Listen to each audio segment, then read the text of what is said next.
We have more Kansas City Chiefs disrespect to talk about. Surprise, surprise. I have made no secret on this channel of how much I cannot stand the mainstream media, the missing link media, the new stream media, as long as that media is not necessarily independent content creators. And to be fair, most of it is simply because of the fact that they suck.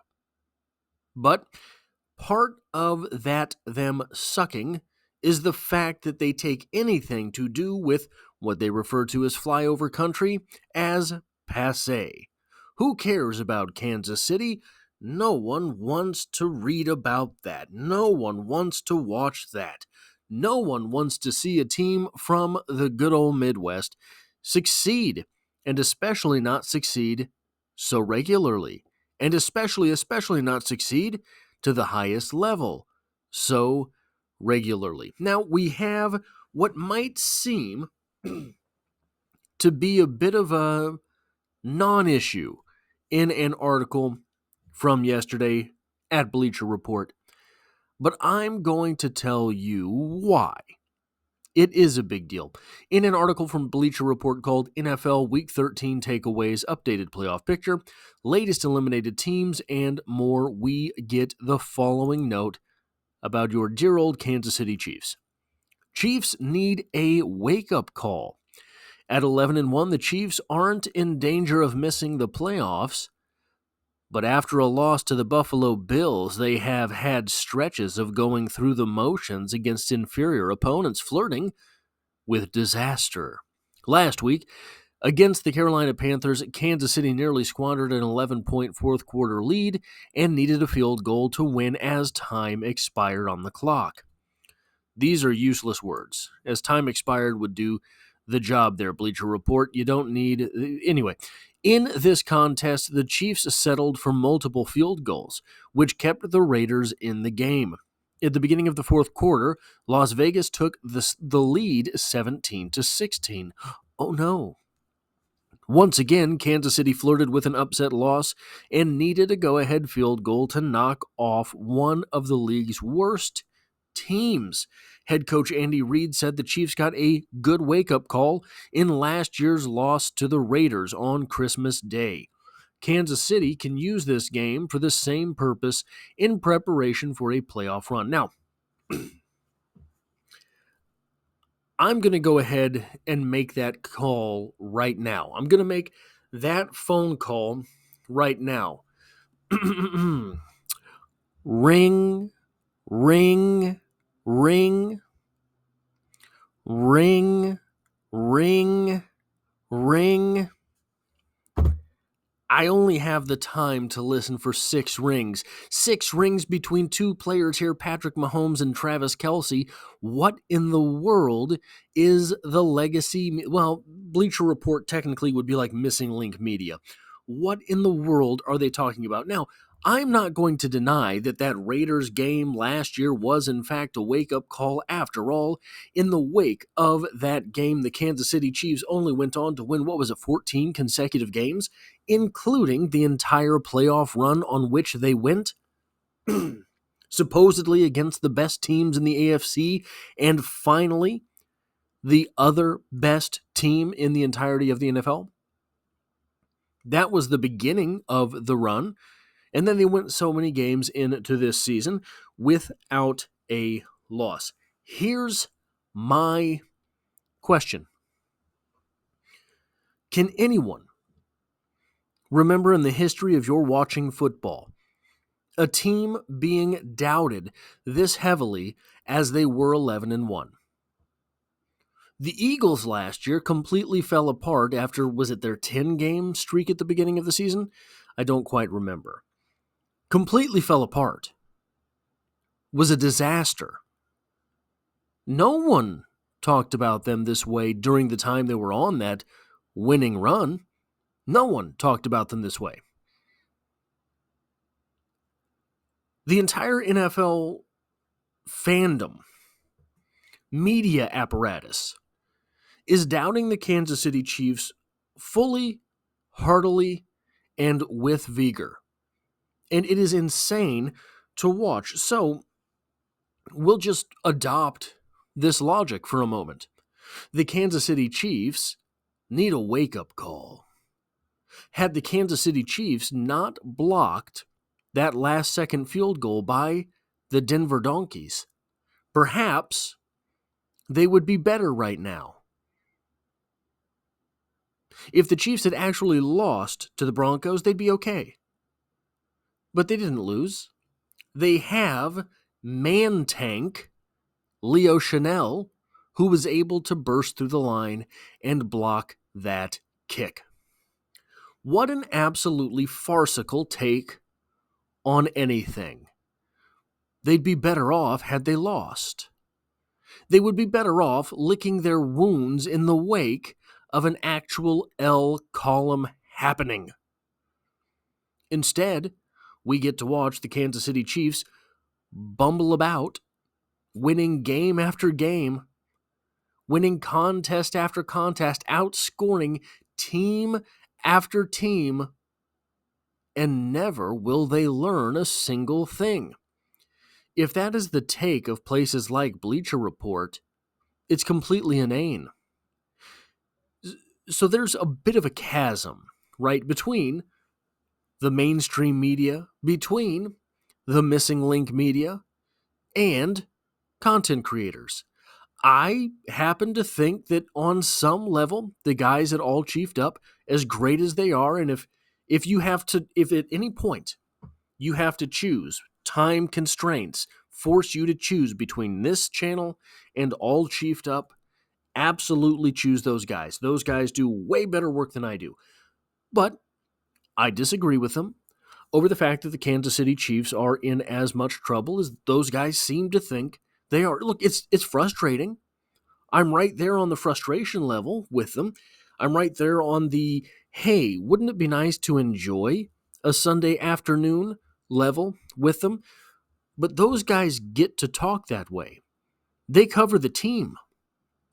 Bleacher Report, no part of me believes that anyone at Bleacher Report is actually covering the Kansas City Chiefs, is going into the numbers. Nothing in that article there that we just read makes me believe that they have anything to do with statistics or analytics on the Kansas City Chiefs. That was all very surface level, very cupcake frosting type garbage.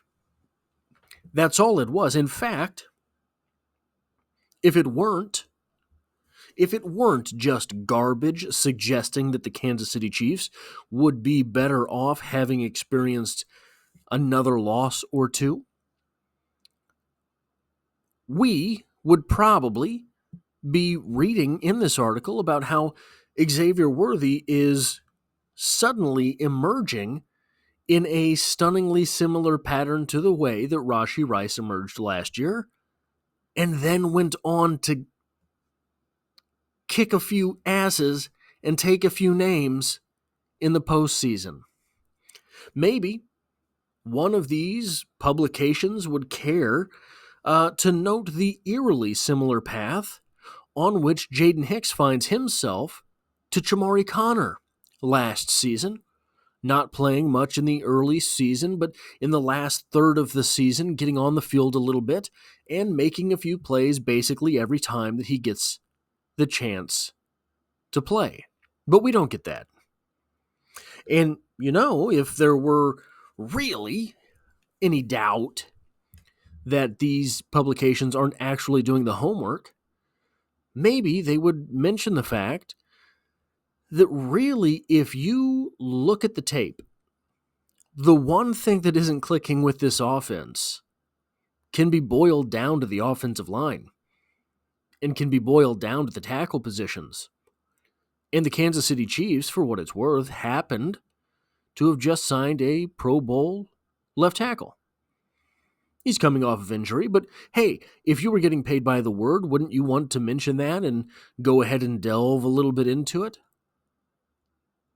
Or, alternately, it could be talked about that the Kansas City Chiefs might welcome back, in similar fashion to a new offensive lineman, a wide receiver who has never played for the Kansas City Chiefs in the regular season, but they've had for a while Hollywood Brown, a former 1,000-yard receiver who, by the by, is also a guy who runs a 4.27 40-yard dash. But we don't hear about that. They don't seem too interested in that. Or you could talk about things that have actually manifested on the field for the Kansas City Chiefs. Maybe the fact that the Kansas City Chiefs just welcomed back their spark plug running back, a guy who really loves to put his face mask in people's numbers. Or the fact that they got a very versatile defensive lineman back who already made the defensive line look different. But Charles Omenihu himself didn't have 3 sacks. No, he just helped 2 players return to the sack column, Chris Jones and George Karlaftis, who had been struggling mightily in recent weeks. But we don't get those details. We get this Stephen A. Smith mentioning retired Kansas City Chiefs as the Chiefs prepare to take the field in the playoffs. That's what we get. We get that level of article. We get that level of analysis. The Kansas City Chiefs are 2-time defending Super Bowl champions. The Kansas City Chiefs have been to how many consecutive AFC Championship games? The Kansas City Chiefs have won the AFC West for 9 seasons? Is it? Or is it 8? This could be the 9th, so long as they just take care of business against the Chargers, or the Chargers lose one other game during the entirety of their season. But it's old, isn't it, as a Kansas City Chief fan, getting this type of analysis from media? Why go to media? There's so many content creators right here on YouTube. I'm not just talking about me. There are so many Kansas City Chiefs-based content creators here on YouTube. None of us should ever go to the mainstream or missing link media ever again. And I understand it's a little bit hypocritical for me to be making this video castigating the mainstream media and the missing link media and telling people never to read them again while I'm talking about the articles right here. But what I try to do in these videos is I try to always come to you guys with a source, an opinion, and some numbers. That's what I always try to do. Hard to get those sources if they're not printed. When they're printed, I can copy and paste them right in here. Saves me from the copyright claims of taking other people's video clips. I'll work on it. I'll work on some just straight up opinion-based content, some straight up facts, analysis, stats-based content. But I can't just let this stuff go. Why? If you were the article itself is written by quote unquote staff, basically. No one person had watched all of the NFL games. I guarantee you that's what it is. So they have a snippet from somebody who covers this and a snippet from someone who covers that. And they just hodgepodge it all into one article. Everybody gives their 300 words, and now you have a feature. Why, if that was your job, and what you were doing, why would you be tempted? Why would you be lulled into the trap of saying, hey, here's a team that has won back-to-back Super Bowls, finds themselves 11-1, has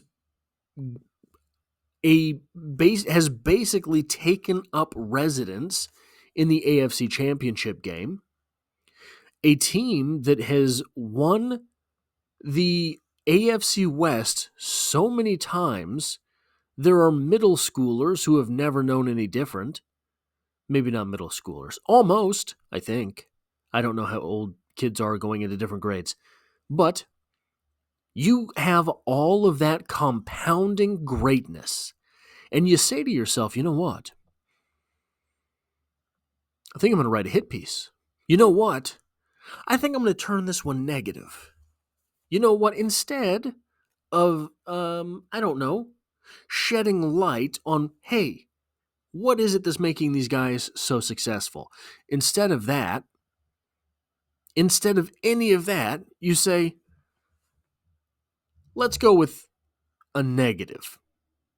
Let's do it this way. Here's an interesting thing that perhaps these writers could talk about, something that's been confounding to me. The Kansas City Chiefs almost always start the season red hot. And then they go into a mid-season swoon. And then we have seen with Patrick Mahomes at the quarterback position so much postseason success that it's ridiculous. Patrick Mahomes is third all-time in postseason wins for a quarterback. He's one win away from joining Joe Montana at number 2. Guys, he's not even 30. So why is it that this team goes into that mid-season swoon that they seem to always fall into? I have a theory. Part of that theory is this: they're really good. They're really well coached. Of course you want to come out and get a lead in your division. That's what Andy Reid has been doing. But then you got to work on some things. There's no better place to work on those things than in live fire during a football game. Sometimes those things on which you're working don't quite pan out. Maybe it costs you a game. But by the time the playoffs get here, you know what does and doesn't work. You have put so much on film that teams preparing for you say, look, boss, I don't know what they're going to run. There's so many trick plays on film that opposing teams have to dedicate just a couple plays in practice to this formation and that formation, but that's time they're not spending on something else. Andy Reid has done all of this year after year after year, and it started to pay off. It started to pay dividends excruciatingly so for the media that hates to talk about flyover country.